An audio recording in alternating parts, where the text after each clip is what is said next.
AICC तरफ झारखंड राज्यर संपादक भावे ना घोषणा पाइबा परे कोरापुट सांसद सप्तगिरी उलका शुभेच्छार सुओ छुटी।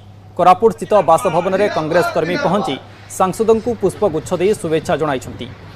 भरोसा करी झारखंडर गुरु दायित्व दि जाइथिबारु कांग्रेस पार्टी सभापति खड़गे, राहुल गांधी, सोनिया गांधी, वेणुगोपाल को सांसद धन्यवाद जणाइछन्ति। महाराष्ट्र स्क्रीनिंग कमिटीर सदस्य और झारखंडर बड़ दायित्व मिली। आगु 4टी राज्य में निर्वाचन थिबारु कांग्रेस को मजबूत करबा पई से चेष्टा करिवे बोली कहिछन्ति। कांग्रेस पार्टी प्रेसिडेंट श्री खड़गे जी, राहुल जी, सोनिया गांधी जी, वेणुगोपाल जी बहुत बहुत धन्यवाद देवा चाहूँगी। पुणी थर एआईसीसी मो भरोसा रखिन आउ गोटे दायित्व देले। देखिए जदि दुईटा गुरुत्वपूर्ण राज्य जो 4टा राज्य आम इलेक्शन जाऊँ, महाराष्ट्र स्क्रीनिंग कमिटी मेंबर अच्छी, पुणी आम झारखंड में मुझे सेक्रेटरी इंचार्ज, तो निहाती भाव बड़ रेस्पॉन्सिबिलिटीज एंड दायित्व दौरान एंड निहाती भाव परिश्रम करना जहाँ जहाँ कांग्रेस पार्टी मजबूत करने निहाती भाव कर।